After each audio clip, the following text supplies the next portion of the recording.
Welcome two bit inning. साथ में मिलके शुरू करते हैं जिंदगी की दूसरी इनिंग। और आज का जो शो है ना, आपने जो स्क्रीन पे देख ही लिया होगा मेरे साथ, जो मेरे बहुत ही अजीज है मेरे दिल के और जिनको मैं बहुत क्लोजली फॉलो करता हूँ, जिनसे मैंने बहुत कुछ सीखा। सुनील अग्रवाल जी, बहुत रिस्पेक्टेड नाम है। और आपको याद होगा कि बिट इनिंग का जो सबसे शुरुआती में जो सबसे पहला वीडियो था, उसमें भी हमने जो शुरुआत करी थी वो सुनील जी के साथ करी थी। और किस तरीके से सुनील जी ने सजेशन दिया था कि एक इंडियन डेटा डॉलर की बात करी थी वहां पे, आपको याद होगा। तो हम लोगों ने यार पिछले कुछ समय से ना मेरे दिल में एक फीलिंग थी। और वो फीलिंग ये थी कि हम देख रहे हैं कि इकोनॉमिक्स का और क्रिप्टो का एकदम कोरिलेटेड है दोनों। ये बात हमें पता पहले भी पता थी, पहले हम लेकिन उसको सिर्फ बिटकॉइन से देखते थे कि इकोनॉमिक्स का बिटकॉइन से क्या के ऊपर क्या इफेक्ट है और बिटकॉइन कैसे इकोनॉमी की प्रॉब्लम्स को सॉल्व कर रहा है। जो हम इकोनॉमिक्स के अंदर जो इश्यूज हैं, इकोनॉमिक्स के अंदर जो कमियां हैं, जो केन्जियन इकोनॉमिक्स जिसे हम कहते हैं, तो बिटकॉइन उन केन्जियन इकोनॉमिक्स की जो खामियां हैं उनको किस तरीके से पूरा कर रहा है। तो हम कहीं ना बड़े मायोपिक व्यू था हमारा इकोनॉमिक्स को देखने का।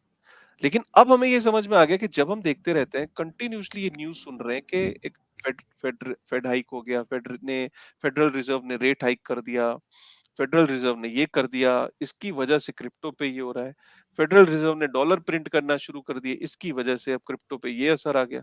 तो जब कंटिन्यूअसली बात घूम फिर के फेडरल रिजर्व पे ही आ रही है, बात घूम फिर के इकोनॉमिक्स के अंदर क्या हो रहा है और जो हो रहा है उसका इम्पैक्ट क्रिप्टो पे अगर आ रहा है, और क्रिप्टो ये प्रूव हो चुका है कि इंटीग्रल पार्ट हो गया है कहीं ना कहीं पूरी ओवरऑल इकोनॉमिक सिस्टम का, और ये अछूता नहीं है आज की डेट में।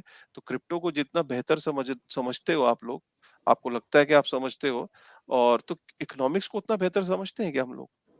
क्या हम इन टर्म्स को एक्सप्लेन कर सकते हैं? रिसेशन, डिप्रेशन, और ये money printing, money supply, MOM1 M2, क्या इन चीजों को हम समझते हैं? नहीं ना। तो कहीं ना कहीं मुझे ऐसा लगा कि एक सेशन ऐसा होना चाहिए कि इकोनॉमिक्स को हम बेहतर तरीके से समझ सके, खासकर मैक्रो इकोनॉमिक्स को। मैक्रो इकोनॉमिक्स होती क्या है, मैक्रो इकोनॉमिक्स के कंपोनेंट क्या है, और मैक्रो इकोनॉमिक्स किस तरीके से क्रिप्टो को इम्पैक्ट कर रही है, और हमारी और आपकी जिंदगी पे उसका क्या इम्पैक्ट है। इन सारी चीजों को डिस्कशन करने के लिए सुनील अग्रवाल जी को मैंने बुलाया, और इनसे बेहतर कोई इस सब्जेक्ट पे डिस्कस नहीं कर सकता, ये मेरा दावा है। मैं इसलिए नहीं कि मैं सुनील जी को इम्प्रेस करने के लिए कर रहा हूँ। देखिए, नॉलेज का होना एक चीज है। आप मुझे क्यों पसंद करते हो? मुझे यार इसलिए पसंद, क्या बिटकॉइन को कोई और नहीं समझा सकता? क्या वेब 3 को कोई और नहीं समझा सकता? आपको मेरे कहने का जो स्टाइल है वो समझ में आता है, वो पसंद करते हो आप। तो अगर आप मुझे पसंद करते हो तो मैं सुनील अग्रवाल जी की स्टाइल को पसंद करता हूँ, और आप भी उन्हें पसंद करते हो क्योंकि आपने इनके पुराने वीडियोस और जो क्रिप्टो कानून की जो एजुकेशन सीरीज है, कितने हजारों लोग उसे 50 वीडियो को देख चुके हैं, आज भी देख रहे हैं। तो इससे ही पता लगता है कि नॉलेज का होना एक चीज है, उस बात को बताना वो भी एक कला है। और सुनील अग्रवाल जी उसके कलाकार हैं, इसमें कोई डाउट नहीं है। तभी उन्होंने अपनी पूरी जिंदगी एजुकेशन को समर्पित कर दी है।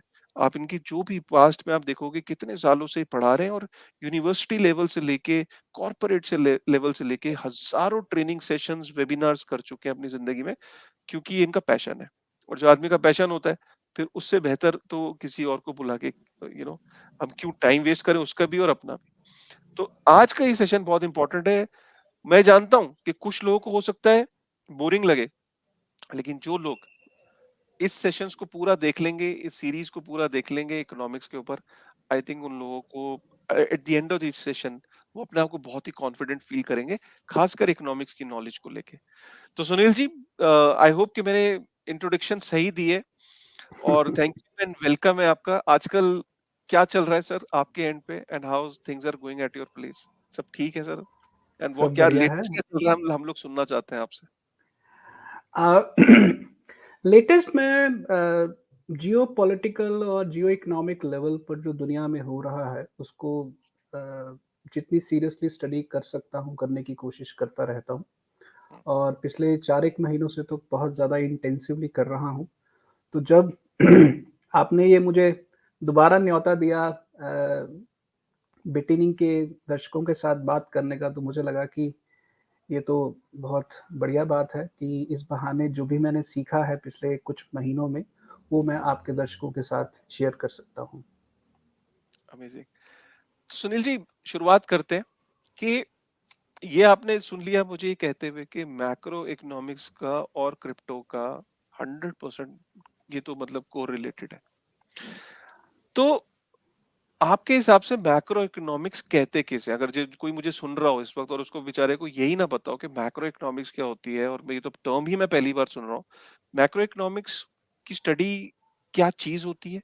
किन एस्पेक्ट्स को ये स्टडी करती है, और इस स्टडी से जो गवर्नमेंट है वो क्या अचीव करना चाहती है? मतलब किन चीजों के बारे में आकलन लगाया जाता है कि हमारे अगर मैक्रो इकोनॉमिक्स की स्टडी करने के बाद मेरी क्या चीजें हैं जिन निष्कर्ष पे मैं अगर मैं सरकार चलाता हूँ, अगर मैं प्रेसिडेंट हूँ या प्राइम मिनिस्टर हूँ, मेरे क्या निष्कर्ष निकल के आते हैं? तो मैक्रो इकोनॉमिक्स को थोड़ा सा आप यहाँ पे एक्सप्लेन कर दीजिए।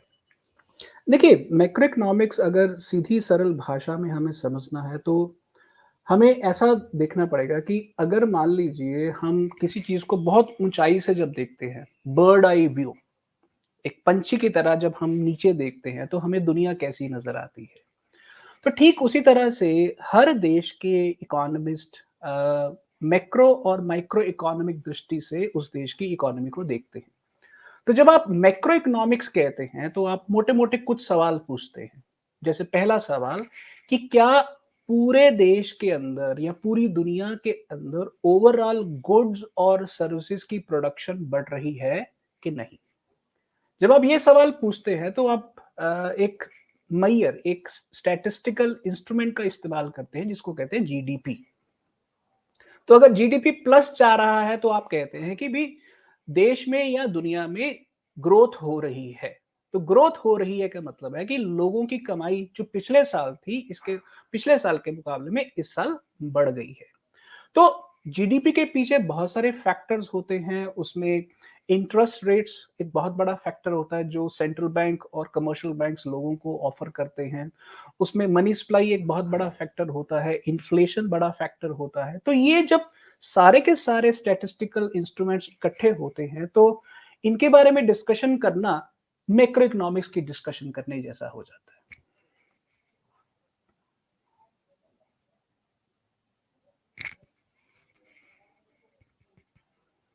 राइट, तो आपका कहने का मतलब है कि जो गवर्नमेंट की जो यार्डस्टिक्स हैं, जो गवर्नमेंट अचीव करना चाहती है, कि गवर्नमेंट देखती है कि भाई देश प्रोग्रेस कर रहा है नहीं कर रहा है, तो वो जितने भी यार्डस्टिक्स हैं, जो पैरामीटर्स हैं, उन सारे पैरामीटर्स की स्टडी को मैक्रो इकोनॉमिक्स कहते हैं। यस, ऐसा कहा जा सकता है। ऑलराइट। तो जब जैसे कि मैंने ये बोला, इस वक्त आपने सुना होगा कि क्रिप्टो और मैक्रो इकोनॉमिक्स जो है ये बिल्कुल कोरिलेटेड है। तो क्या आप इस स्टेटमेंट से एग्री करते हैं कि इसका मैक्रो इकोनॉमिक्स का क्रिप्टो पे भी वही इम्पैक्ट है? लोग क्रिप्टो में तो इसलिए एंटर कर रहे थे ना, बहुत सारे लोगों का ये भी मानना है कि क्रिप्टो जो है वो उसके ऊपर, क्योंकि ट्रेडिशनल फाइनेंस और ट्रेडिशनल इकोनॉमिक्स का कोई फर्क नहीं पड़ता, क्योंकि गवर्नमेंट्स का कहीं ना कहीं कंट्रोल से बाहर है ये सेगमेंट, तो इसके ऊपर इसलिए मैं इंटरेस्टेड हुआ था इसके अंदर। लेकिन अब तो मैं देख रहा हूँ कि मैक्रो इकोनॉमिक्स का जितना इम्पैक्ट ट्रेडिशनल मार्केट्स के ऊपर है, स्टॉक मार्केट्स पे है, उतना ही क्रिप्टो के ऊपर भी है। तो क्या आप कैसे देखते हैं इस चीज को? अ, ये जो स्टेटमेंट है काशिफ़ आपकी, ये असल में मेरी नज़र में बिल्कुल ठीक भी है और काफ़ी हद तक गलत भी है। सो मैं दोनों पर्सपेक्टिव आपके सामने रखता हूँ कि पहले बात ये ठीक कैसे है। देखिए, इसमें कोई दो राय नहीं है कि पिछले अगर हम साल डेढ़ साल के क्रिप्टो के प्राइस मूवमेंट्स को देखें, तो जो नैस्डैक जो अमेरिका की स्टॉक एक्सचेंज है, नैस्डैक की जो अपवर्ड और डाउनवर्ड मूवमेंट और क्रिप्टो की अपवर्ड और डाउनवर्ड मूवमेंट के अंदर मोर और लेस एक डायरेक्ट कोरिलेशन है। तो अगर नैस्डैक ऊपर जाएगा तो क्रिप्टो ऊपर जाएगा और नैस्डैक अगर डाउन जाएगा तो क्रिप्टो भी डाउन जाएगा। अब नेचुरली अमेरिका के अंदर इन्फ्लेशन बढ़ रहा है और उसके रिएक्शन में वहाँ के जो सेंट्रल बैंक फेडरल रिजर्व है उसने रेट ऑफ इंटरेस्ट बढ़ाने शुरू कर दिए हैं। और जिस कारण अब मनी सप्लाई कम हो गई है, क्रेडिट क्रेडिट और लिक्विडिटी जो है उसका स्क्वीज हो गया है, संकुचित हो गई है। तो इस कारण क्या हो रहा है कि अब लोगों के पास सरप्लस मनी नहीं है। पहले लोगों के पास सरप्लस मनी थी, तो जब पैसा लोग खींच रहे हैं मार्केट से, तो नेचुरली लोग अपनी पोज़ीशंस को डीलेवरेज कर रहे हैं और अपनी होल्डिंग्स को बेचकर अपने आप को कैश रिच करने की कोशिश कर रहे हैं। यहाँ तक तो यस, इसमें कोई शक नहीं है कि क्रिप्टो का और ग्लोबल मैक्रो इकोनॉमिक फैक्टर्स का आपस में एक ताल्लुक होता है। बट आप यही साल डेढ़ डेढ़ साल के पीरियड की बजाय अब 10 साल का पीरियड देखिए, पिछले 10 साल का। जो पिछले 10 साल में मैं जब क्रिप्टो में एंटर किया था तो बिटकॉइन $20 का था। आज $22,000 का है। तो ये 1000 गुना बढ़ा है। जब मैंने पहली बार ईथर को देखा था मार्केट रेट के ऊपर तो वो $0.4 का था, आज $1500 का है। तो सवाल ये है कि अगर मैंने पिछले 10 सालों में क्रिप्टो के 3 क्रैश देखे, 1 नहीं, 2 नहीं, 3 क्रैश देखे हैं। तो अगर 3 बार क्रैश करने के बावजूद भी और आज बियर फेज है, अगर 3 बार क्रैश करने के बावजूद भी crypto over a period of 10 years कई 100 गुना ग्रो किया है, तो इसका मतलब वहां पर ये आता है कि क्रिप्टो का जो ग्रोथ फैक्टर है वो सिर्फ ग्लोबल मैक्रो इकोनॉमिक्स के ऊपर डिपेंडेंट नहीं है, वो बहुत गहरे में एक ऐसा दरख्त है, एक हुँ, ऐसा जंगल है जो अपनी अंदरूनी ताकत से फैलना शुरू हो चुका हुआ है।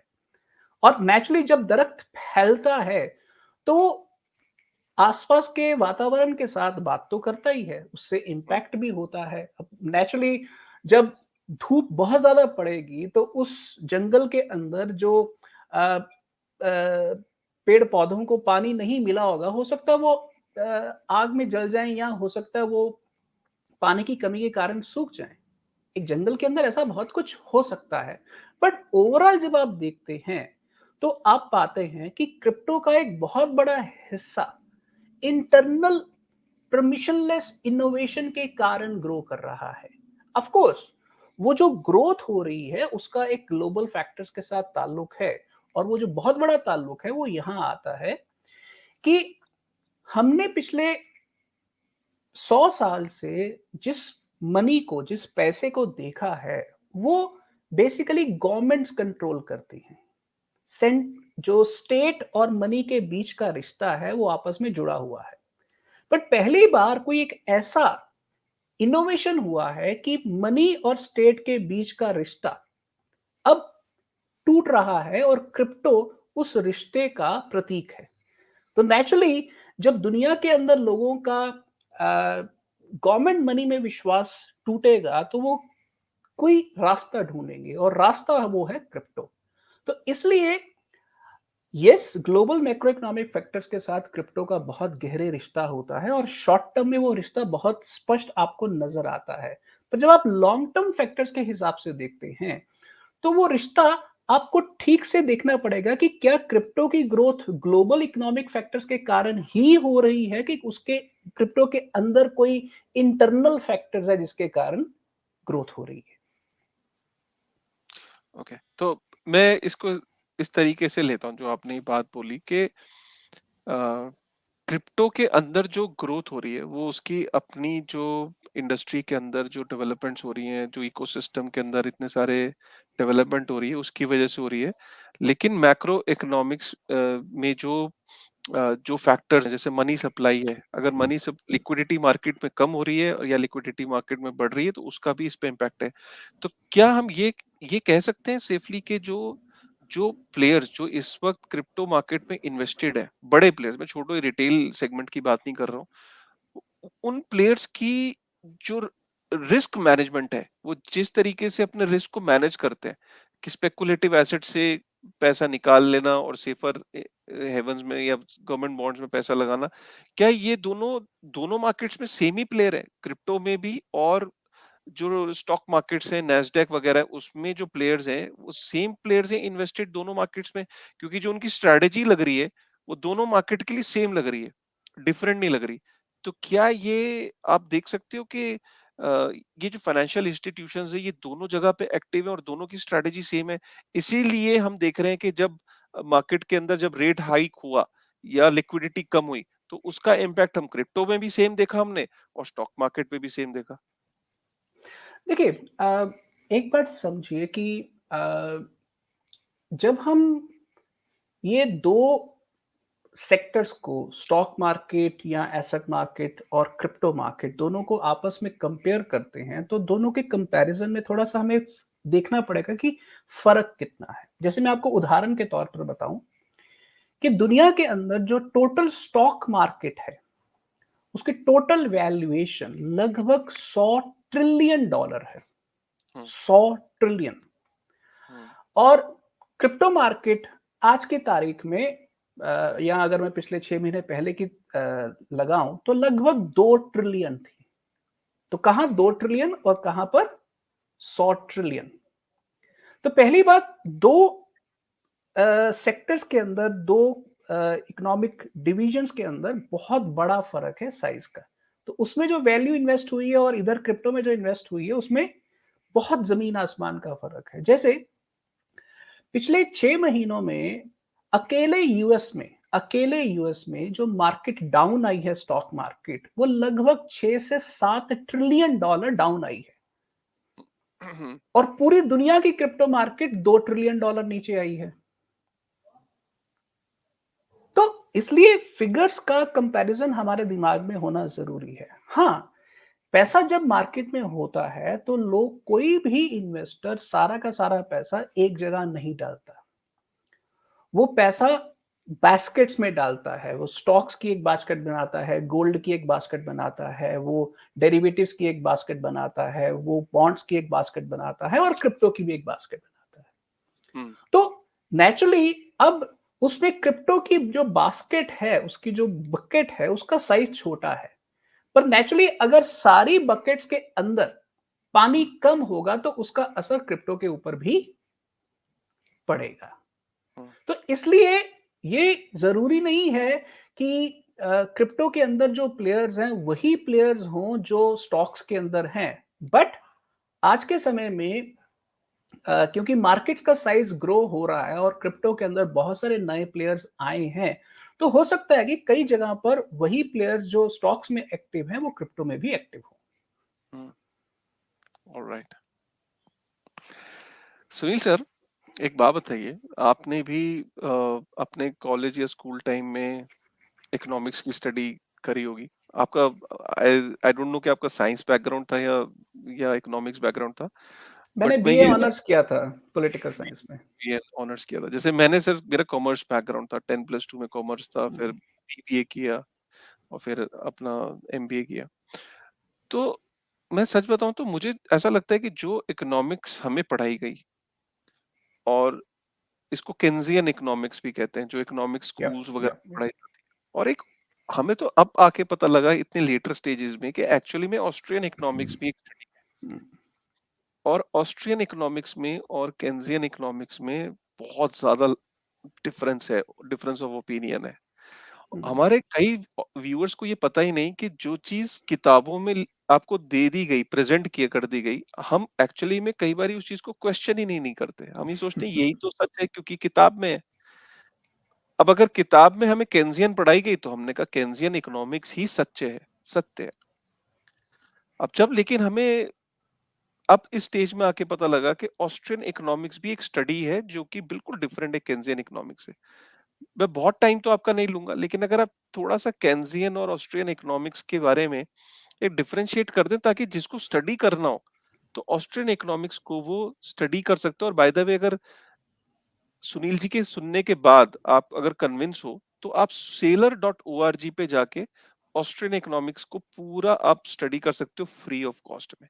तो ऐसे कई ऑनलाइन कोर्सेज हैं जो सिर्फ ऑस्ट्रियन इकोनॉमिक्स सिखाते हैं और अगर आप बिटकॉइन होल्ड करते हो या क्रिप्टो में हो तो खासकर ये उन लोगों के लिए जो और इस इंडस्ट्री को सीखना चाहते हैं, जैसे ये लोग जो पूरा वीडियो देख रहे हैं, सुनील जी की बात को ध्यान से सुन रहे हैं, मेरे इस ऑडियंस को मैं ये कहना चाहता हूँ कि आप जाके ऑस्ट्रियन इकोनॉमिक्स को भी स्टडी करो, राइट?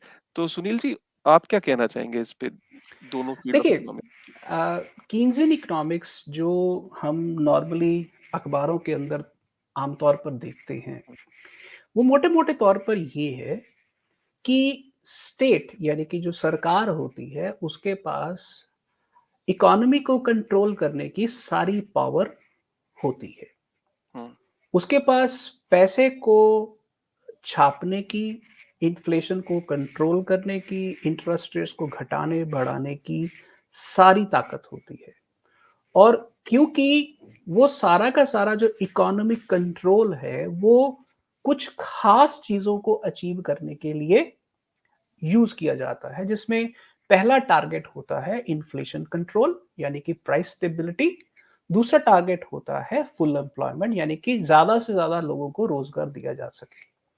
तो ये जो 2 टारगेट्स हैं, इन 2 टारगेट्स को हासिल करने के लिए सरकार सेंट्रल बैंक की मदद से पूरी इकोनॉमिक फोर्सेस को कंट्रोल करने की कोशिश करती है और उसको इस तरह से कहती है कि डेवलपमेंट हमारा गोल है, तो इसीलिए हम ये सारे के सारे चेंजेस कर रहे हैं, टैक्स रेट्स में चेंज कर देते हैं, इंटरेस्ट रेट में चेंज कर देते हैं।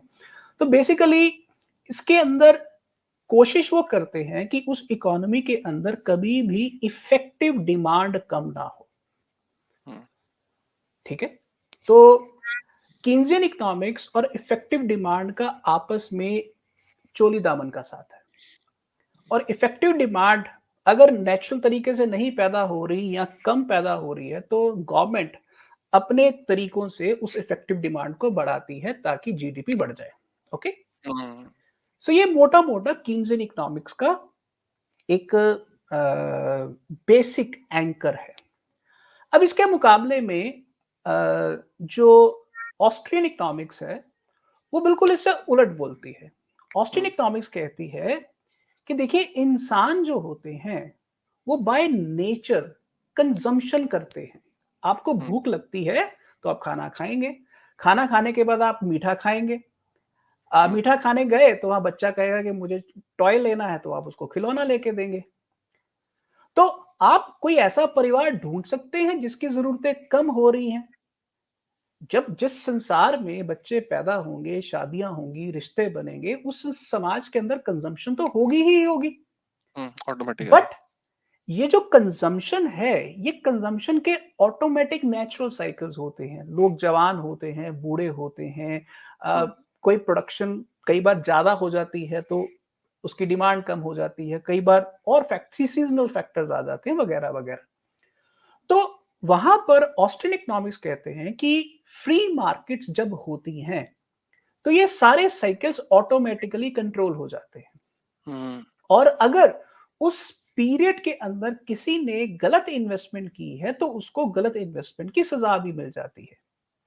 यानी कि जो आपने बैंक लोन लिया और बाद में वो एनपीए हो गया, घाटे में बदल गया, तो आपको ये उम्मीद नहीं करनी चाहिए कि भाई मुझे सरकार फ्री में और लोन दे देगी और सरकार का एनपीए बढ़ता जाएगा। आप हुँ, कीन्सियन इकोनॉमिक्स में देखें तो एनपीए हमेशा बढ़ता जाता है। हुँ, सरकार बैंकों को बचाने के लिए उसमें फ्रेश इक्विटी डाल देती है।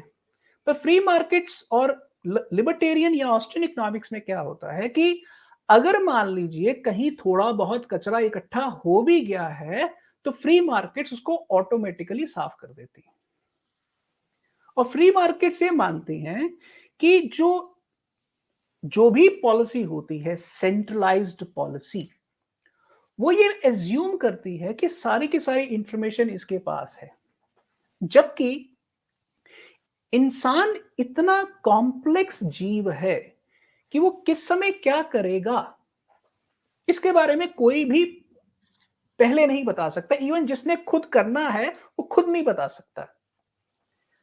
फॉर एग्जाम्पल अगर मान लीजिए 2 घंटे बाद मेरा अ, कुछ खाने को मन करता है, तो मैं स्विगी से ऑर्डर करके उसी समय मैं मँगवा लूँगा। पर मुझे अभी नहीं पता कि 2 घंटे बाद मेरा क्या मन करेगा। हुँ, तो इसका मतलब ये है कि जो इंसान है वो इतना कॉम्प्लेक्स है कि आप सारे इंसानों की जो टोटल एग्रीगेट इकोनॉमिक एक्टिविटी है, उसको प्री डिसाइड नहीं कर सकते। तो हुँ, उसको प्री डिसाइड अगर करने की गलती करते हैं, तो आप मार्केट के अंदर एक करप्शन इंट्रोड्यूस करेंगे, परवर्जन इंट्रोड्यूस करेंगे।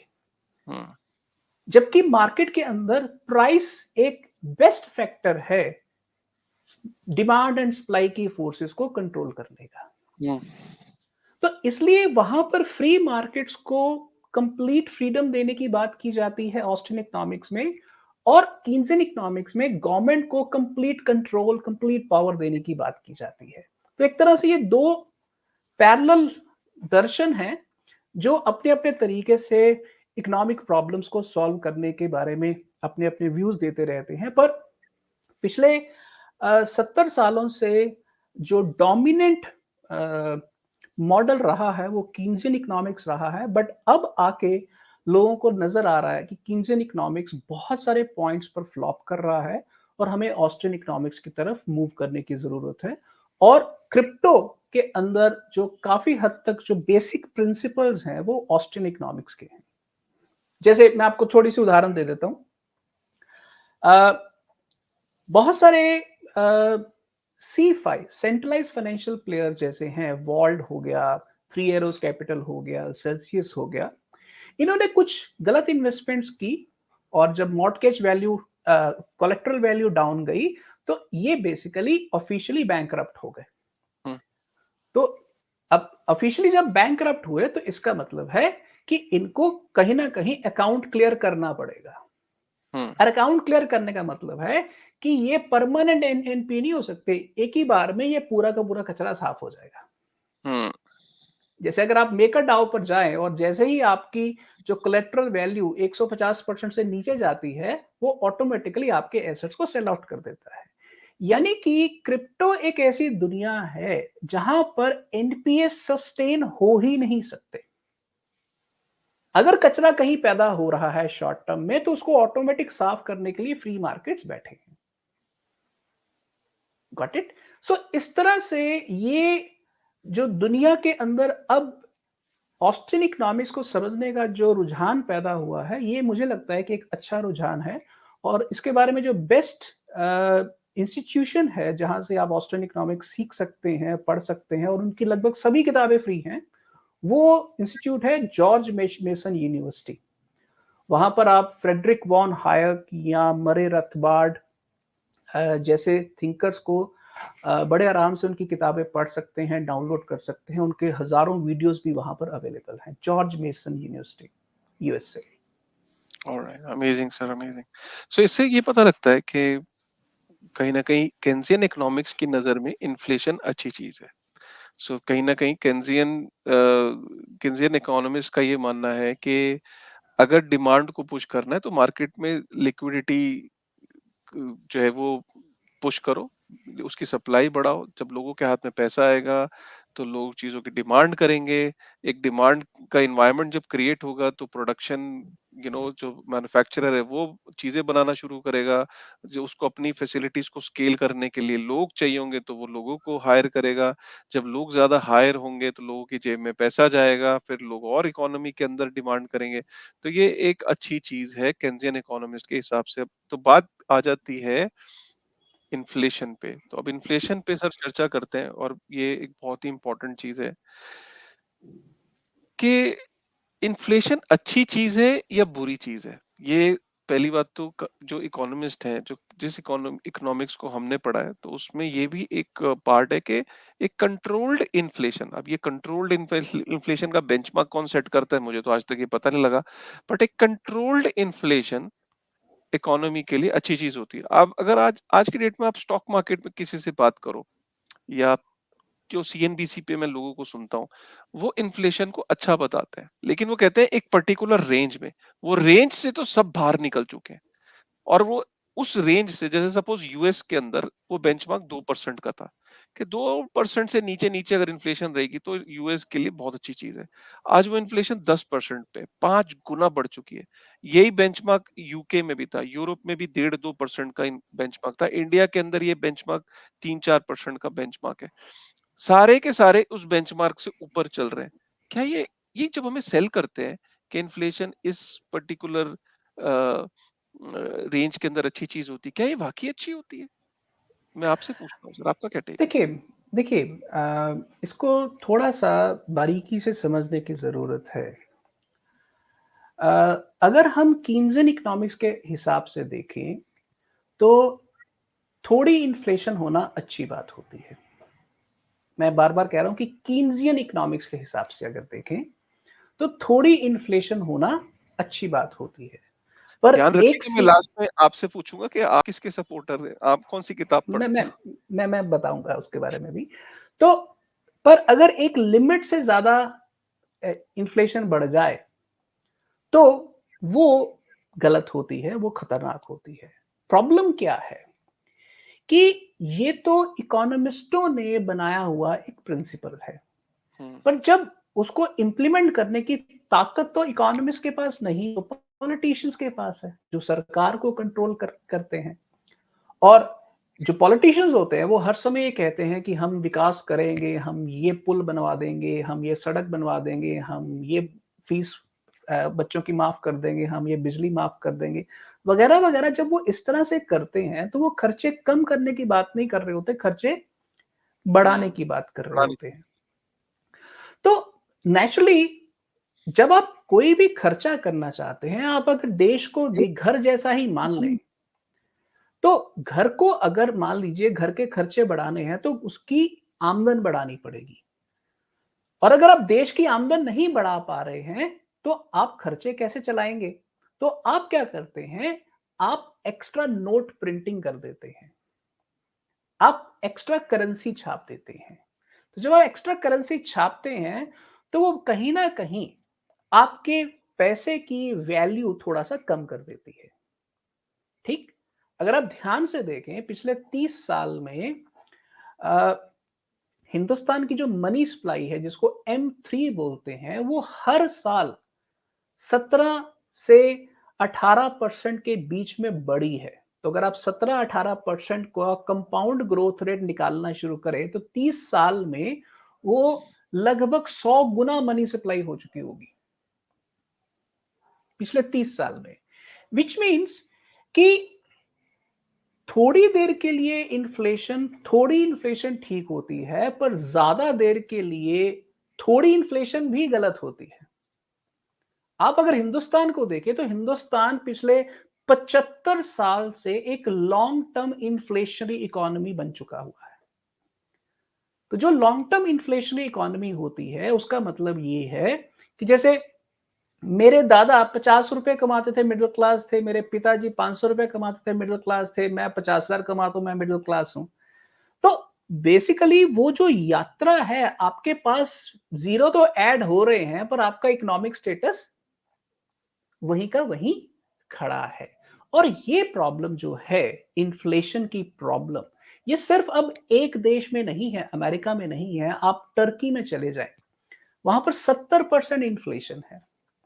आप श्रीलंका में चले जाएँ, 100 से 120% इन्फ्लेशन है। आप स्पेन में चले जाएँ, 15% इन्फ्लेशन है। और यहाँ तक कि जिस जापान के अंदर पिछले 30 साल से नेगेटिव इन्फ्लेशन थी, आज वहाँ भी इन्फ्लेशन हो चुकी हुई है। तो सोचिए कि इसका मतलब ये है कि ये जो हमें अ, हर बार एक डॉक्टर की तरह से प्रिस्क्रिप्शन बताएगी कि थोड़ी इन्फ्लेशन अच्छी बात होती है, पर साथ में ये नहीं बताया है कि लॉन्ग टर्म इन्फ्लेशन अगर थोड़ी भी है तो गलत है, और अगर लॉन्ग टर्म इन्फ्लेशन हाई है तो बिल्कुल ही गलत है। तो प्रॉब्लम ये है कि आज हम एक ऐसे कगार पर आ गए हैं कि ये जो अ, एक ट्रिक के साथ हमें कुछ चीजें छुपा के सच बोला गया, अब वो पूरी की पूरी जो खेल है वो सामने आ गई है। अब इन्फ्लेशन सरकारों के कंट्रोल में नहीं रही है। तो जब कंट्रोल में नहीं रही है, तो अब क्या किया जाए? तो अब वो जो इतने सालों का जो आधा अधूरा सच बोला हुआ था, अब वो सामने आ गया है। अब उससे भागने का किसी भी सरकार के पास कोई तरीका नहीं है। जिस देश के अंदर फूड और ऑयल इंपोर्ट होता है, वो किसी भी तरह से इस ग्लोबल इन्फ्लेशन से बच ही नहीं सकता। सर लेबनान के अंदर हम हालात देख रहे हैं। वहाँ पे जो बच्चे हैं और जो लेबनान, सीरिया, सीरिया, वेनेजुएला।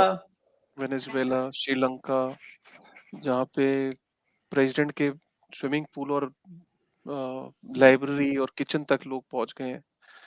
हम ऐसी ऐसी भयानक चीजों को देख रहे हैं, जब ऐसी पिक्चर्स को देखते हैं, ऐसी वीडियोस को देखते हैं, तो हमें एक चीज का एहसास बहुत होने लगा है मुझे आजकल, खासकर कि शायद बहुत मुट्ठी भर देश रह जाएंगे जहां पे स्टेबिलिटी नाम की चीज होगी। इन्फ्लेशन का आप किस तरीके से देख रहे हो, कि क्या विकराल रूप अभी देखना बाकी है?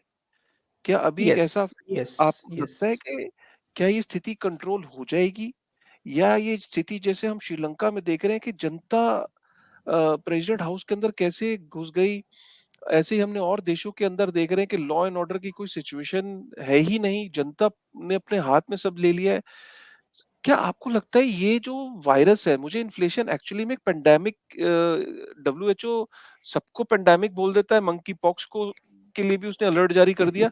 इन्फ्लेशन के लिए यूएनओ क्यों नहीं बोलता कि ये भी एक पेंडेमिक है जो फैल चुका है और ये लाखों करोड़ों जिंदगियों को बर्बाद कर सकता है? आपको क्या लगता है, क्या ये और फैलने वाला है? अ, देखिए, काशिफ़, ये बहुत बहुत गंभीर चैलेंज है जो दुनिया के सामने इस समय आया है। और अ, इसको थोड़ा समझने के लिए हम जो इंस्टेंट फैक्ट्स हैं, उससे थोड़ा-सा पीछे हटते हैं और एक मोटा-मोटा सवाल पूछते हैं कि जिसे मनी हम कहते हैं, अगर हम मनी का यूज़ कर रहे हैं, तो जो मनी इश्यू कर रहा है, हम उसको सपोर्ट कर रहे हैं। हम्म, सीधी-सी बात है।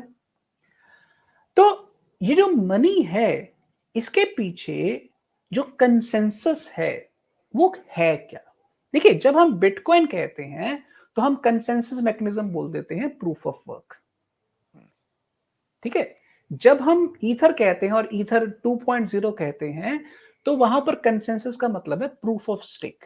ये टेक्नोलॉजिकल टर्म्स हैं, बट मोटा-मोटा इसका मतलब ये है कि डिसेंट्रलाइज्ड तरीके से एक एक ब्लॉकचेन के अंदर किस तरह से कंसेंसस हासिल किया जाता है ट्रांजैक्शंस के वैलिडिटी के ऊपर, ये एक डिसेंट्रलाइज्ड तरीका है, यानी कि कोई एक पावर उसको कंट्रोल नहीं करती है। पर सवाल ये है कि जब बिटकॉइन नहीं था, तब भी तो कंसेंसस कुछ था, चाहे वो सेंट्रलाइज कंसेंसस था। तो उस कंसेंसस को मैं बोलता हूं lender of the last resort. यानी कि हम्म, हिंदुस्तान के अंदर हमने कहा कि भाई RBI is lender of the last resort. America में हमने कह दिया कि Federal Reserve is the lender of the last resort. China के अंदर कह दिया हमने People's Republic of Chinese bank is the lender of the last resort.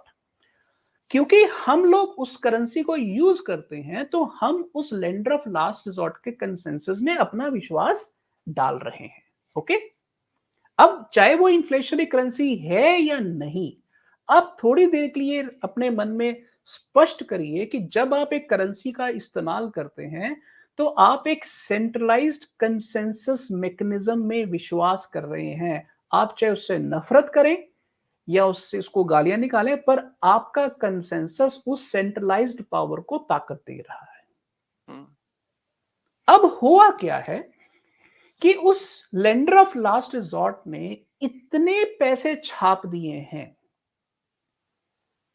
और वो इतने पैसे छाप के लोगों में बांट दिए हैं कि अब जरूर गुड्स एंड सर्विसेज जो हैं वो कम है और पैसा ज्यादा है। हम्म, तो नेचुरली इन्फ्लेशन तो वैसे ही बढ़ेगी। दूसरी तरफ कुछ चीजों की सप्लाई जो है वो ऑटोमेटिकली कम होगी because of Russia Ukraine war, क्योंकि हम्म, ग्लोबलाइजेशन का जो सप्लाई चेन है वो टूट रहा है। हम्म, अब ये जो दोनों चीजें हैं, ये दोनों चीजों का नतीजा क्या हो रहा है कि इन्फ्लेशन अब आउट ऑफ कंट्रोल हो रही है। यानी कि अब लेंडर ऑफ लास्ट रिसॉर्ट जो है, वो जितनी मर्जी कोशिश करे, ये रुकने वाली नहीं है। और अगर वो वाकई रोकना चाहता है, तो उसके पास एक ही तरीका है, वो भी पार्शियल तरीका है, कि वो इंटरेस्ट रेट्स को इतना बढ़ाना शुरू कर दे कि लोग अपने काम धंधे के लिए बैंकों से कर्ज लेने के समय डरें, मकान का लोन लेने के समय डरें, क्योंकि ब्याज दर ही इतनी ज्यादा ऊंची हो जाएगी कि लोग उसकी किस्तें पे नहीं कर पाएंगे। अब अगर ब्याज दरें बढ़ती हैं, तो ग्रोथ रेट कम हो जाता है, और रादर ग्रोथ रेट ना केवल कम हो जाता है, बल्कि वो नेगेटिव हो जाता है, जैसे अमेरिका में हुआ कि हुँ, Q1 के अंदर माइनस ग्रोथ आया। अब Q2 के अंदर क्वार्टर नंबर 2 यानी कि जो अ, अप्रैल जून का क्वार्टर है Q2 उसमें भी नेगेटिव ग्रोथ होएगी। अगर 2 सेशंस 2 क्वार्टर्स लगातार नेगेटिव ग्रोथ होती है, तो ऑफिशियली अमेरिका रिसेशन में है। हुँ। तो अगर अमेरिका रिसेशन में है, तो ये तो उनके 33 करोड़ लोगों के लिए ही बुरी न्यूज़ नहीं है, ये पूरी दुनिया के लिए बुरी न्यूज़ है। तो अब मसला ये है कि अगर नोट छापते हैं तो इन्फ्लेशन बढ़ती है, अगर इंटरेस्ट रेट बढ़ाते हैं तो ग्रोथ कम हो जाती है, रिसेशन में हम चले जाते हैं। तो ये अब एक ऐसा समय है जहां पर हमारे पास कोई साधारण सॉल्यूशन नहीं है। और अगर आप थोड़ी देर के लिए सिर्फ श्रीलंका पर फोकस करें, आज की तारीख में श्रीलंका के अंदर इन्फ्लेशन की हालत ये है कि सरकार ने एक शहर से दूसरे शहर तक पब्लिक ट्रांसपोर्ट की बसें बंद कर दी हैं। वहां पर बिजली कई इलाकों में नहीं है, फूड और मेडिसिन की एक्सेस नहीं है। आप कभी सोच कर देखिए कि वहां पर अ, जब घरों में गैस नहीं है तो खाना कैसे बनता होगा, हॉस्पिटल्स के अंदर पेशेंट के साथ कैसा हो रहा होगा। तो ये जो प्रॉब्लम्स हैं कि जब एक देश अपने आप को कंगाल घोषित कर रहा है, तो इसका मतलब है कि वो ये कह रहा है कि मैं अपना लेंडर ऑफ लास्ट रिसॉर्ट तो हूं, बट मेरी औकात मेरी सरहद के बाहर बिल्कुल ज़ीरो हो गई। तो इसका मतलब ये है कि जब lender of last resort down जाएगा, ये एक ऐसा पहाड़ है जो पहाड़ टूट रहा है। और ये जब ये पहाड़ टूटेगा तो इसके साथ बहुत किस्म की तबाही होगी। तो हमें ऑस्टिन इकोनॉमिक्स के हिसाब से हमें एक नया मॉनेटरी स्टैंडर्ड चाहिए, नया मॉनेटरी बिलीफ सिस्टम चाहिए। इसलिए इन्फ्लेशन का खतरा ना केवल एक बहुत बड़ा खतरा है, बल्कि इस खतरे से बचने का कोई इंतजाम भी चाहिए, जिसके लिए मुझे लगता है कि सबसे बेहतर इंस्ट्रूमेंट्स क्रिप्टो के अंदर मौजूद हैं। आपने यहाँ पे 2 बातें बहुत फ़ोकस के साथ करा कि जब हम बार-बार इन्फ्लुएंसर्स और ट्विटर पे भी हम लोग एक वर्ड को बहुत यूज़ करते हैं, पैसे छापना। तो सरकार पैसे छाप रही है, पैसे प्रिंट कर रही है। ये थोड़ा-सा हम यहाँ पे क्लियर करना चाहते हैं कि मनी एक्चुअल में क्या प्रिंटर से प्रिंट होती है? कई लोगों को ये लगता होगा कि प्रिंट मनी, तो लोग ये सोचते हैं यार क्या लोगों को ये भी लगता होगा कि हाँ यार प्रिंटर तो होंगी ना, जहाँ से वो पेपर डालते होंगे और मनी को प्रिंट कर देते होंगे। तो मनी छापती कैसे है सरकार? एक ये पॉइंट ये क्लियर कर देते हैं। और दूसरा, रिसेशन, सरकार ने डेफिनिशन ही चेंज कर दी अमेरिका ने। जो रिसेंटली जेनेट येलन की और बाइडेन की एडमिनिस्ट्रेशन का ये कहना है कि रिसेशन में हम नहीं है, और ये ये कोई यार्डस्टिक नहीं है कि अगर 2 कंसेक्यूटिव क्वार्टर में अगर हमारी जीडीपी गिरती है, नेगेटिव आती है, तो हम रिसेशन में हैं। बिल्कुल, ये किसने बोल दिया? जबकि आप विकिपीडिया पे जाओ तो 40 साल से डेफिनिशन वहाँ पे इन्होंने तो इकोनॉमिक्स को ही बदल दिया। मतलब जब अपने ऊपर आई तो लेंडर ऑफ लास्ट रिसॉर्ट ने ये बोला कि अरे वो तो डेफिनिशन जो किताब में है वो तो डेफिनिशन गलत है। तो उस पे भी बात करेंगे। पहले ये बात करते हैं कि मनी प्रिंटिंग होते कैसे? कैसे हाँ, सरकार प्रिंट करती है? देखिए मनी प्रिंटिंग की मैं एक उदाहरण दे देता हूँ कि जैसे आप अ, बैंकों के अंदर जैसे हिंदुस्तान के बैंकों की मैं बात करता हूँ, खासकर पब्लिक सेक्टर बैंकों की। हमारे पब्लिक सेक्टर बैंकों के अंदर बहुत बड़ी तादाद में जो एसेट्स हैं वो एनपीए हो चुके हैं। एनपीए का मतलब है नॉन परफॉर्मिंग एसेट, यानी कि वो पैसा जो बैंकों ने लोन दिया था वो कभी वापस नहीं मिलने वाला। तो अगर आप पिछले 4 साल में देखें तो सरकार के हिसाब से लेजर के अंदर एनपीएस घटे हैं। अब आपको बड़ी हैरानी होगी कि ये एनपीएस कैसे घट गए।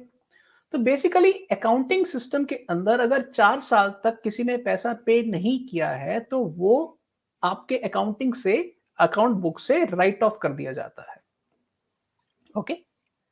अब राइट ऑफ का मतलब क्या है? राइट ऑफ का मतलब है कि अब वो बैंक उस पैसे को कंसिडर नहीं कर रहा है, पर अगर वो राइट ऑफ किया गया है तो आपकी बुक वैल्यू तो कम हो गई, आपकी जो इक्विटी कैपिटल है वो तो कम हो गई। तो सरकार क्या करती है, उस इक्विटी कैपिटल को फ्रेश आपके बुक्स के अंदर एंटर कर देती है।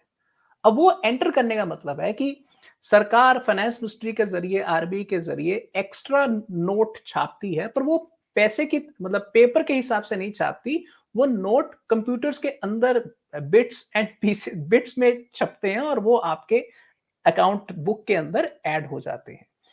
तो 90% जो मनी प्रिंटिंग होती है, वो कंप्यूटर कोड के ज़रिए होती है, बिट्स के ज़रिए होती है, ना कि पेपर के ज़रिए होती है। तो पहला तो हम ये मान लें। बट हम तो पैसा बड़ी मेहनत से कमाते हैं सर, पसीने से, मेहनत से, इतना मेहनत करते हैं। हमारे को तो देखिए, बिट से पैसा नहीं आता। ये बात मैं मानता हूँ, बट सवाल ये है कि जिसे आप पैसा मान रहे हैं, उस पैसे के पीछे का जो कंसेंसस है, वो ताकत तो आपने किसी और को दी हुई है। Lender of the last resort. तो lender of the last resort के पास इतनी ताकत है कि उसकी ताकत का अंदाज़ा ऐसे है कि वो एक समंदर को कंट्रोल कर रहा है और आप उस समंदर की मछलियाँ हैं। हुँ, और जब ये मछली बाहर आने की कोशिश करती है, तो जाल डाल के पकड़ लिया जाता है। हाँ, वो तो होगा ही होगा। तो इसलिए मुद्दा यहाँ पर ये है कि हम मनी प्रिंटिंग की ये जो प्रॉब्लम है, ये सिर्फ़ एक देश में नहीं देख रहे हैं।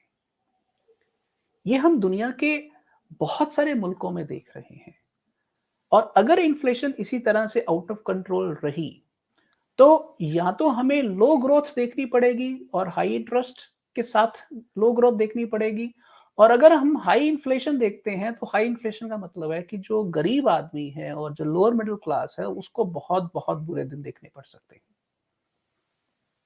ओके। सो आपका जो पहला सवाल है कि मनी प्रिंटिंग जो है, वो एक लेवल पर अब बहुत ज़्यादा क्रिटिकल हालात में पहुँच चुकी है और सरकारों के पास अब ईज़ी सॉल्यूशंस नहीं हैं। कोई भी सॉल्यूशन जो निकलेगा वो जनता के लिए कड़वा और बहुत दर्दनाक सॉल्यूशन होगा। आप अपना दूसरा सवाल एक बार दोबारा बोल देंगे? रिसेशन, रिसेशन की डेफिनिशन चेंज हाँ, कर। यस। जहाँ तक रिसेशन की बात है, मैं आपको पिछले जस्ट 1 साल के अंदर फेडरल रिज़र्व ने जो-जो स्टेटमेंट्स दी, पहली बात अ, फेडरल रिज़र्व ये कहता था कि इन्फ्लेशन नहीं होगी। फिर इन्फ्लेशन होनी शुरू हुई तो कहते ट्रांजिटरी इन्फ्लेशन है। फिर इन्फ्लेशन जब 2 क्वार्टर्स के बाद भी कम नहीं हुई तो फिर कहते हैं कि नहीं this can be easily controlled by raising interest rates. अब पहले उन्होंने 50 बेसिस पॉइंट्स बढ़ाए, नहीं कम हुई, फिर 75 बेसिस पॉइंट्स बढ़ाए, फिर नहीं कम हुई। अब फिर 75 बेसिस पॉइंट्स अगले 2-3 दिन में बढ़ाने का प्लान कर रहे हैं। बट अभी इन्फ्लेशन कम होती नज़र नहीं आ रही कम से कम इस साल। और कुछ तो इकोनॉमिस्ट ये भी कह रहे हैं कि अब इन्फ्लेशन कम कभी नहीं होगी। ये 8 से 10% वो रहेगी अमेरिका के अंदर और तो उसका बहुत बड़ा ये रीज़न ग्लोबल फैक्टर्स है। चीनी जो बॉटल से बाहर आ गया है, अब ये अंदर नहीं जाएगा, आप ये कह रहे हो? यस, इसका मतलब ये है कि दुनिया के पास या तो एक मोटी-मोटी ऑप्शन रहेगी स्टैग्नेशन और इन्फ्लेशन जिसको स्टैगफ्लेशन कहते हैं। अमेरिका स्टैगफ्लेशन के दौर में एंटर कर चुका है। और ये सिर्फ अमेरिका के अंदर नहीं हो रहा, ये दुनिया के बहुत सारे मुल्कों के साथ स्टैगफ्लेशन का दौर उनके सामने आ चुका है। और इस समय हमें एक नई सोच, नया सिस्टम बिल्ड करना पड़ेगा, नए सॉल्यूशंस ढूँढने पड़ेंगे, जिसके लिए हमें लेंडर ऑफ लास्ट रिसॉर्ट से थोड़ी देर के लिए एक नया रिश्ता बनाना पड़ेगा। हमें अपना कंसेंसस सिस्टम अपग्रेड करना पड़ेगा। बट सर, ये सुनने में तो सब अच्छा लगता है, लेकिन एक म्यूट स्पेक्टेटर की तरह दुनिया बैठी रहती है। अमेरिका कुछ भी करता रहता है और किसी के अंदर इतनी बोलने की हिम्मत क्यों नहीं होती कि जब उसने गोल्ड स्टैंडर्ड से अपने आप को हटाया कि अब डॉलर की जो बैकिंग है वो गोल्ड नहीं रहेगी, तब दुनिया कुछ नहीं बोली। वो डॉलर को प्रिंट कर रहा था अभी मार्च 2020 में, और उसने आज तक जितना डॉलर प्रिंट किया है मार्च 2020 तक, और 200-250 सालों में जितना डॉलर प्रिंट किया, वो उसने 2 साल के अंदर प्रिंट कर दिया, दुनिया तब कुछ नहीं बोली। आज जब वो रिसेशन की डेफिनेशन ही चेंज करने पे आ गया, दुनिया तब कुछ नहीं बोली। उसने दुनिया में इतनी सारी वॉर्स को उसने फंड किया और खुद वॉर्स के अंदर शामिल हुआ और उसने ये रीजन दे दे के मनी को प्रिंट किया, दुनिया तब कुछ नहीं बोली। मुझे एक बात समझ नहीं आती सर, कि दुनिया का चुप रहना क्या दुनिया के लिए हानिकारक साबित होगा? पहली चीज, जो कि हानिकारक होता दिख रहा है, क्योंकि बहुत सारे लोग हैं आज देश में ये भी सवाल पूछते हैं भारतवर्ष में कि यार ये अमेरिका की गड़बड़ियों की वजह से मेरा क्या, मैं तो सही चल रहा था ना, ये यूएस डॉलर के चक्कर में मेरी क्यों लगी पड़ी है यार, मेरी क्यों आईएनआर की वैल्यू गिर रही है, मेरी तो ग्रोथ स्टोरी सही है। ये जो सर आपके हिसाब से जो ये यूएस डॉलर इंडेक्स का जो इतना मजबूत होना और जिस लेवल पे पहुंचना, ये कितना खतरनाक है और इसके मायने क्या है पूरी दुनिया के लिए? देखिए काशिफ़, मैं ये मानता हूँ कि डॉलर ने एक नहीं बहुत सारी चीज़ें ऐसी की हैं जो निहायत ही गलत थी और उनको लेकर ग्लोबल रेज़िस्टेंस बहुत कम थी। बट एक बात याद रखिए अ, इस संसार में देर है अंधेर नहीं है। क्योंकि अगर आप 100 साल पीछे चले जाएँ, तो दुनिया में ग्लोबल रिज़र्व करेंसी डॉलर नहीं था, पाउंड था। और तब पाउंड ने भी वही गलतियाँ की थी जो डॉलर आज कर रहा है। और उसका नतीजा पाउंड ने भोगा और पाउंड ने वो ग्लोबल रिज़र्व करेंसी का स्टेटस खो दिया। ओके? अब आते हैं डॉलर के ऊपर। डॉलर यस, जो चीज़ें कर रहा है, डॉलर इंडेक्स बहुत ऊपर जा रहा है और दुनिया की जो सभी करेंसियाँ हैं और खासकर इमर्जिंग मार्केट करेंसीज़ हैं, वो बहुत डाउन जा रही हैं, ठीक? जैसे टर्किश लीरा पिछले 1.5 साल में लगभग 100% डाउन जा चुका है, ओके? अ इवन येन 20-22% डाउन चला गया है, यूरो लगभग 15-16% डाउन चला गया है। इसका मतलब क्या है? आप थोड़ी देर के लिए एक देश के हिसाब से सोचिए जो डॉलर नहीं छापता है। आप मान लीजिए इंडिया के हिसाब से सोचिए कि एक तो ऑयल जो है वो डबल हो गया। आप मान लीजिए $100 बिलियन का ऑयल खरीदते थे। अब आपको वही ऑयल खरीदने के लिए 200 बिलियन चाहिए, ठीक? दूसरी तरफ पहले आप ₹74 का $1 खरीदते थे। अब वही डॉलर आपको ₹80 का खरीदना पड़ रहा है। हम्म। यानी कि डॉलर भी महँगा हो गया और आपका तेल भी महँगा हो गया। यानी कि आपका जो साल का बजट $100 बिलियन था, वो $200 बिलियन नहीं है, वो लगभग सवा $200 बिलियन के आस-पास पहुँच गया। तो सोचिए कि एक देश के नाते तो ये तो आपको बहुत चुभने वाली बात है। हम्म। और हिंदुस्तान ने इसीलिए डॉलर सैंक्शंस के साथ अमेरिका के साथ सपोर्ट नहीं किया है, क्योंकि इंडिया को डॉलर सैंक्शंस को सपोर्ट करने में बहुत सीरियस घाटा होगा। तो इसलिए वो रूपी टू रूबल अकाउंट में रशिया के साथ डायरेक्ट डील कर रहे हैं। तब रशिया के जो बैंक हैं वो इंडिया के अंदर वॉस्ट्रो अकाउंट खोलते हैं और वॉस्ट्रो अकाउंट के ज़रिए वो रूबल को रुपी में कन्वर्ट करते हैं और रुपी को रूबल में कन्वर्ट करते हैं। इसलिए ये प्रॉब्लम सिर्फ इंडिया की नहीं है, ये दुनिया के सभी मुल्कों की है और ये सभी मुल्क कहीं न कहीं अब इस बात को लेकर कन्विंस्ड हो रहे हैं कि हमें एक डॉलर पेमेंट के अलावा एक अल्टरनेटिव सिस्टम चाहिए। जैसे एक बहुत बड़ी ऑर्गेनाइज़ेशन डेवलप हो रही है जिसका नाम है एससीओ, शंघाई कोऑपरेशन ऑर्गेनाइज़ेशन और इसके अंदर इंडिया भी मेंबर है, रशिया भी है, चाइना भी है, सेंट्रल एशियन कंट्रीज़ भी हैं। तो इनके जो बड़े लीडर्स हैं, ये बहुत जल्दी मिलने वाले हैं और ये कोशिश कर रहे हैं कि एक ऐसा डिसीजन लें कि दुनिया के अंदर जो व्यापार है, इंटरनेशनल ट्रेड है, उसकी जो सेटलमेंट है, डॉलर की अलावा एक ब्रिज करेंसी में की जाए। वो ब्रिज करेंसी क्या होगी? वो हो सकता है वो गोल्ड बैक्ड हो जाए, वो हो सकता है ऑयल बैक्ड हो जाए। पर वो ये चीज़ को लेकर काफ़ी सीरियस हैं कि दुनिया की 80% पॉपुलेशन को अगर डॉलर के ऊपर डिपेंडेंट होना है और डॉलर महँगा हो गया है और तेल भी महँगा हो गया, तो ये उनके लिए सुसाइड के बराबर की चीज़ है, जैसे श्रीलंका के साथ हो गया। तो अगर ये सिचुएशन और बढ़ती रही, तो श्रीलंका जैसी स्थिति एक देश की नहीं होगी, दर्जनों देशों की हो जाएगी। हो रही है तो ऑलरेडी। फैसला वो लेने की घड़ी अब बहुत करीब आ गई है।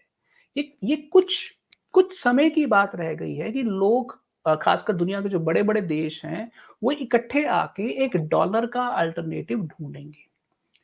वो गोल्ड बैक्ड करेंसी बनेगा या ऑयल बैक्ड करेंसी बनेगा या कोई बास्केट ऑफ करेंसीज़ बनेगा, ये अभी नहीं कहा जा सकता। बट मेरी ये समझ बन रही है कि बहुत जल्दी हो सकता है 2022 के अंदर ही हमें उसके पहले इंडिकेटर्स नज़र आ जाएँ।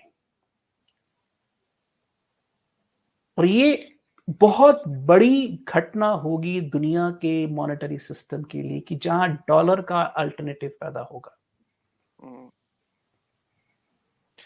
क्या लगता है सर आपको कि जब इस अल्टरनेटिव के अंदर क्या बिटकॉइन को जगह मिलेगी? क्या बिटकॉइन अल्टरनेटिव हो सकता है? देखिए जैसे हम बोल रहे हैं कि एक ऐसी करेंसी फ्यूचर में देखी जा सकती है, जो कि डॉलर के जो ये का जो वर्चस्व है, उसको चैलेंज करेगी और वो बैक होगी आपने बोला या तो गोल्ड से या ऑयल से, तो क्या बिटकॉइन उसमें कंटेंडर है? देखिए बिटकॉइन या क्रिप्टो करेंसीज़ एक बहुत कमाल के मॉनेटरी सिस्टम को डिज़ाइन कर रही है। मुझे ऐसा नहीं लगता है कि अगर आप चाइना से पूछें या इंडिया से पूछें कि वो बिटकॉइन को लीगल टेंडर के रूप में स्वीकार करेंगे अभी, तो मुझे नहीं लगता कि वो बिटकॉइन को ग्लोबल रिज़र्व करेंसी का स्टेटस अभी देने वाले हैं। क्योंकि अगर वो होगा, तो रातों-रात बिटकॉइन का भाव 100 गुना बढ़ जाएगा। जब आप इस तरह का कोई कदम लेते हैं तो सीधा लीगल टेंडर या ऑफिशियल रिजर्व करेंसी मान लेना बिटकॉइन को ये सभी देशों के लिए गलत साबित होगा। तो इसलिए direct legal tender bitcoin declare नहीं होगा और ना ही होना चाहिए। बट बिटकॉइन को लीगल टेंडर मानना सरकारों के हाथ में है, बट सरकारें अभी नहीं मानेंगी। पर लोगों के हाथ में है। बिटकॉइन को एक इंटरनेशनल रिजर्व करेंसी मानना लोगों के हाथ में है। आप अगर ध्यान से देखें तो आज की तारीख में लगभग 2 करोड़ क्रिप्टो ट्रांजैक्शंस हर रोज हो रही हैं। 2 करोड़। और ये 2 crore transactions wallet to wallet होती हैं। आज से 10 साल पहले सिर्फ 200 ट्रांजैक्शंस होती थी ऐसी, आज 2 करोड़ हो रही हैं। इसका मतलब है क्रिप्टो एक peer to peer exchange system है जिसके जरिए लोग ट्रांजैक्शंस करेंगे ही करेंगे, क्योंकि ये एक ऐसा सिस्टम है जिसको ग्लोबल रेगुलेटरी सिस्टम कंट्रोल नहीं कर सकता है, हुँ, क्योंकि वो तो अभी आपस में ही झगड़ रहे हैं। दूसरी बात, मान लीजिए चाइना के कहने पर बाकी देश, रशिया के कहने पर बाकी देश मिलके गोल्ड बैक्ड एक करेंसी सिस्टम बना लेते हैं। तो अगर वो गोल्ड बैक करेंसी सिस्टम बनाते हैं, तो आपको क्या लगता है कि अमेरिका इस चीज़ को चुपचाप देखता रहेगा? नहीं। अमेरिका कभी भी नहीं चाहेगा कि डॉलर की ताकत में कोई कमी आए। इसीलिए आजकल आपने देखा होगा कि जो अमेरिका के प्रेज़िडेंट हैं और अमेरिका के जो बड़े-बड़े अ, ऑफ़िसर्स हैं या मिनिस्टर्स हैं, वो यूरोप के ट्रिप लगा रहे हैं, मिडल ईस्ट के ट्रिप लगा रहे हैं। क्यों कर रहे हैं? क्योंकि उनको भी लगता है कि लोग डॉलर से खफ़ा हो रहे हैं और वो लोगों को शांत करने की अपने-अपने तरीके से कोशिश कर रहे हैं। जैसे सऊदी अरब कुछ दिन पहले ही अमेरिका के प्रेज़िडेंट बिडेन होके आए हैं और यूरोप में भी गए थे। बट सवाल ये है कि एक ना एक दिन ऐसा आएगा कि लोगों को डॉलर के ऊपर डिपेंडेंट होने से नुकसान ही होगा। तो जब वो डॉलर से शिफ्ट करेंगे, तो डॉलर के जो मालिक हैं, जो डॉलर का लेंडर ऑफ लास्ट रिसॉर्ट है, वो अटैक करेगा, जिसको कहते हैं करेंसी वॉर होएगी। तो ये जो सिस्टम है, ये एक ऐसी दिशा में जा रहा है कि जब सरकारें फैसला नहीं कर पाएँगी और अगर करने की कोशिश करेंगी तो झगड़े शुरू हो जाएँगे, करेंसी वॉर शुरू हो जाएँगे और उस हालत में दुनिया के अंदर जो मेजर फॉरेक्स ट्रेड है या जो इन्वेस्टमेंट्स मार्केट्स हैं, वो एकदम से परेशान हो जाएँगी। हुँ, परेशान होने का मतलब ये है कि वो ये पूछेंगी खुद से कि what is value? Is dollar the most important value? Is gold the most important value? Is yuan the most important value? Swiss franc, pound या yen most important value?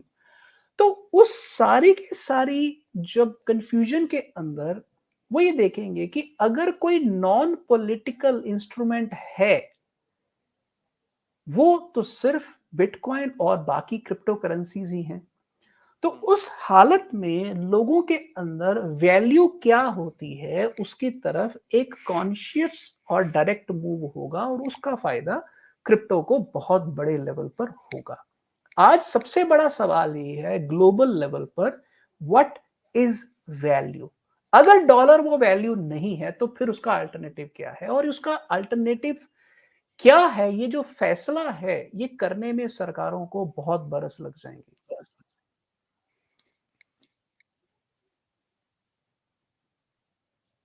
हुँ, बहुत ही आपने गहरी बात बोली कि अल्टीमेटली लोग सवाल पूछेंगे और वो सरकारों ने तो उसमें मंथन करना शुरू कर ही दिया है।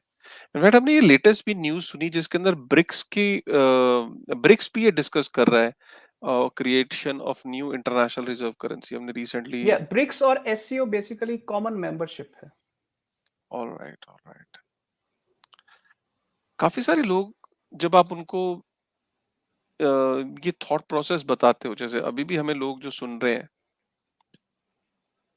तो पलट के वो एकदम वो बोलते हैं सवाल ये पूछते हैं कि सर बिटकॉइन भी कैसे हेज हो सकता है अगेंस्ट ऑल दीज अनसर्टेनिटीज और इन्फ्लेशन बिकॉज़ वो तो खुद $60,000 से $20,000 पे आया हुआ है और अभी बोलते हैं कि $10,000 पे भी जा सकता है, 15 पे भी जा सकता है। तो ऐसा हाईली वोलेटाइल एक एसेट कैसे हेज हो सकता है अगेंस्ट अनसर्टेनिटीज? ये तो खुद अनसर्टेन है और अनसर्टेनिटी का मेजर कारण उसका कोरिलेशन विद स्टॉक मार्केट भी है। तो देखिए देखिए काशिफ आपका इस ये पे क्या take है?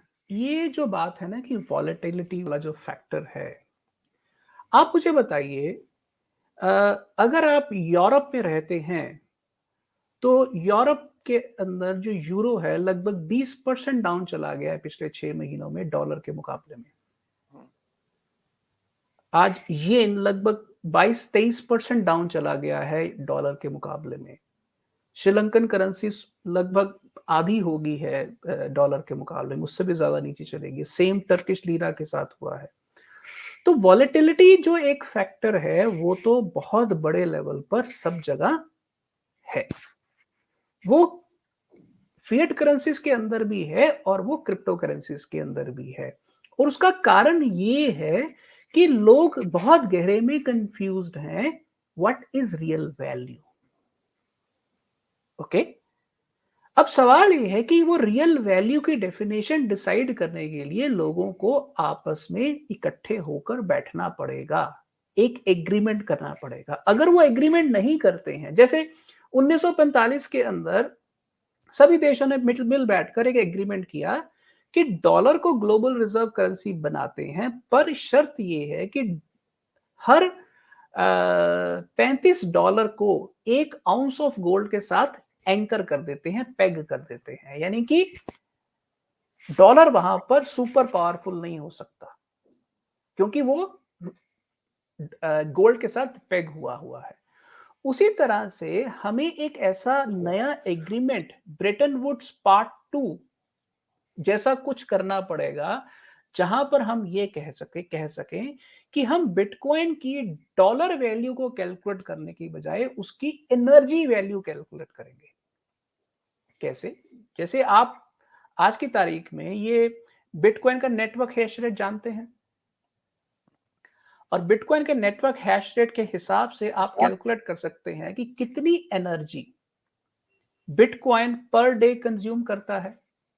हुँ, तो अगर आप एनर्जी टू एनर्जी रेफरेंस लगाना शुरू करें तो बिटकॉइन की एनर्जी बेस्ड वैल्यूएशन आप कर सकते हैं और उसी एनर्जी बेस्ड वैल्यूएशन की के साथ आप अपने देश की करेंसी सिस्टम के साथ जोड़ सकते हैं। ये एक गंभीर सवाल है और जिसके लिए एक बहुत बड़ी डिस्कशन चाहिए और हम ब्रेटन वुड्स को नए सिरे से डिज़ाइन करने के कगार पर हैं। ये एक ऐसा मसला है जो 100 साल में एक बार पैदा होता है। तो हम उस मसले के बिल्कुल सामने खड़े हैं। अब ये हम नहीं सोच सकते, हम खुद को तसल्ली नहीं दे सकते, भई मुझसे क्या गलती हुई? अरे भाई, हम भी तो एक समय के अंदर रहते हैं, हम भी तो एक इतिहास के अंदर रहते हैं।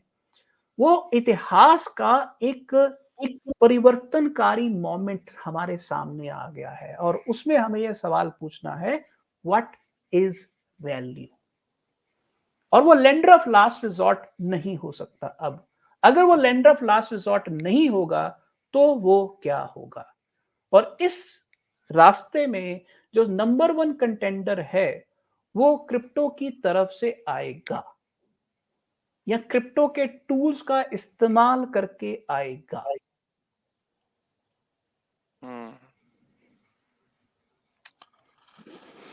बहुत ही पावरफुल थॉट था सर, और आई थिंक ये कन्वर्सेशन बहुत ही मजेदार और बहुत ही इंटरेस्टिंग रही।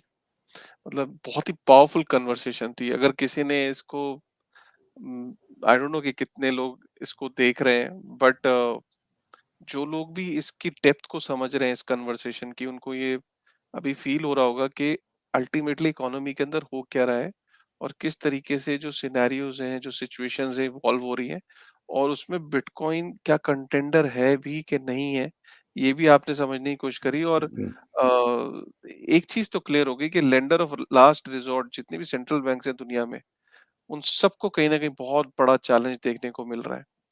क्योंकि ऐसा नहीं है कि जो चीज टर्की में हो रही है, श्रीलंका में हो रही है, लेबनान में हो रही है, इधर उधर जहां पे भी, जिम्बाब्वे, वेनेजुएला, सब जगह हो रही है।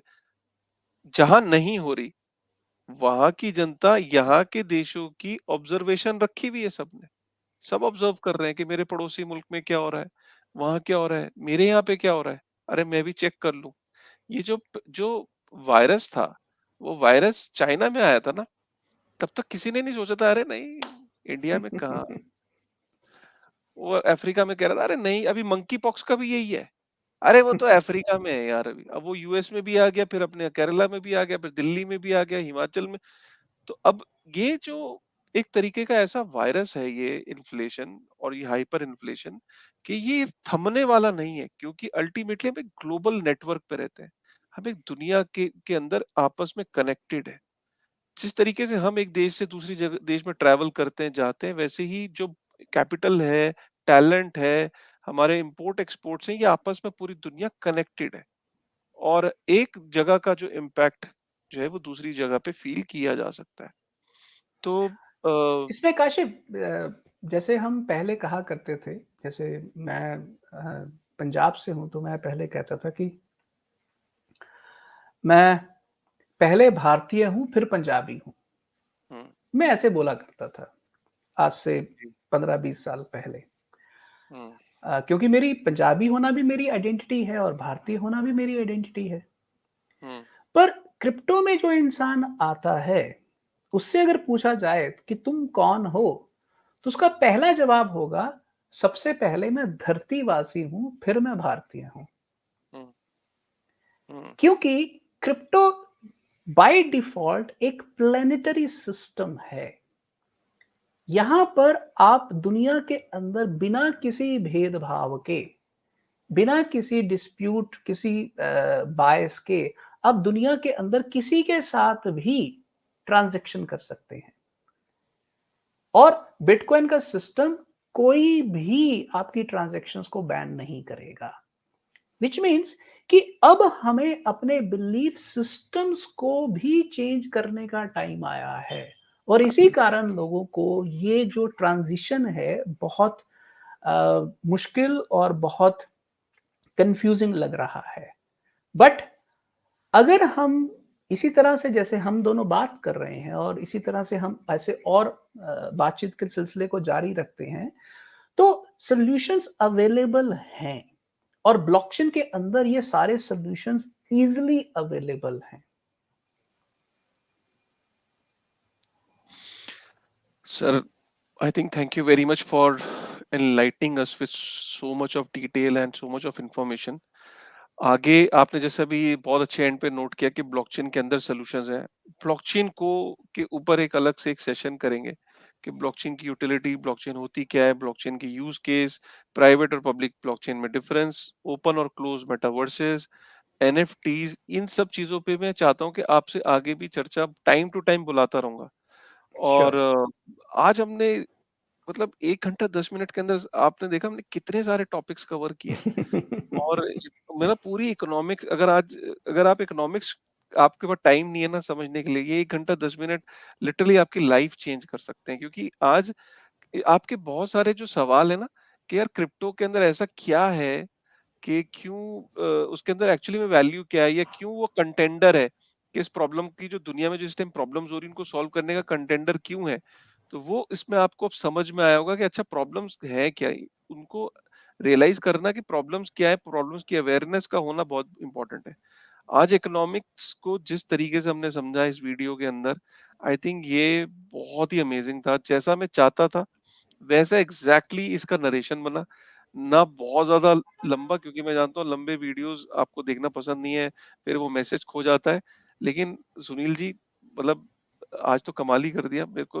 अगर मैं देखूं तो हमने we have covered more than 17 topics.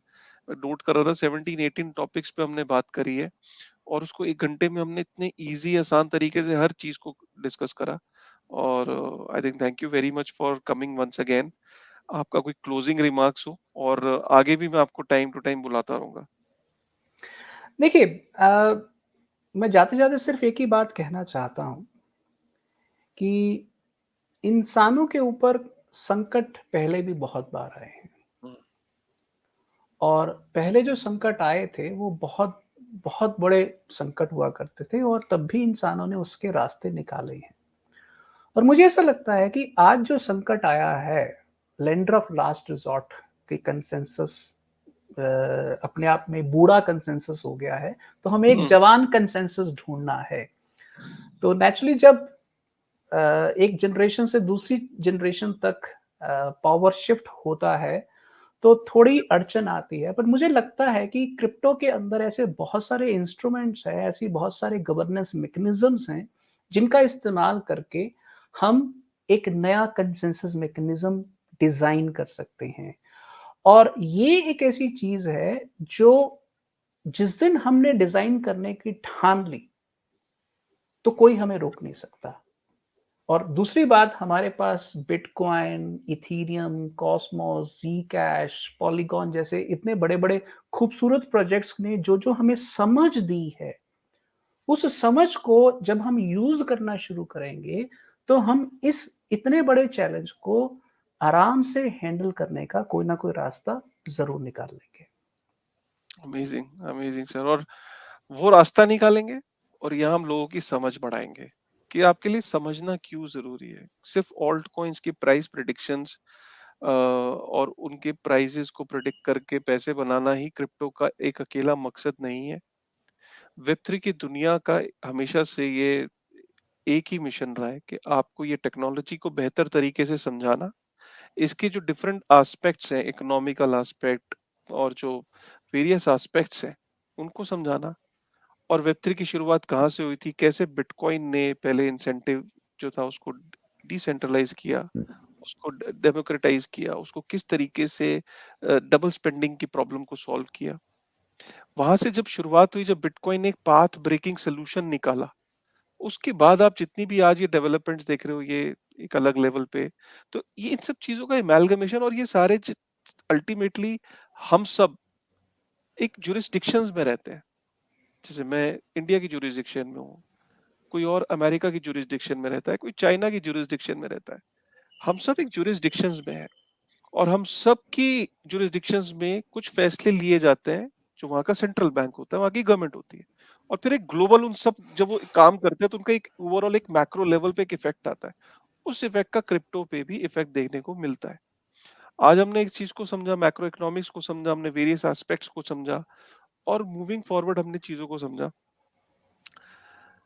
और अगर फिर भी समझ नहीं आया, तो आप कमेंट करके अपने क्वेश्चन को डाल सकते हैं, उसको आगे चल के हम किसी और वीडियो में स्पेसिफिकली कवर कर सकते हैं।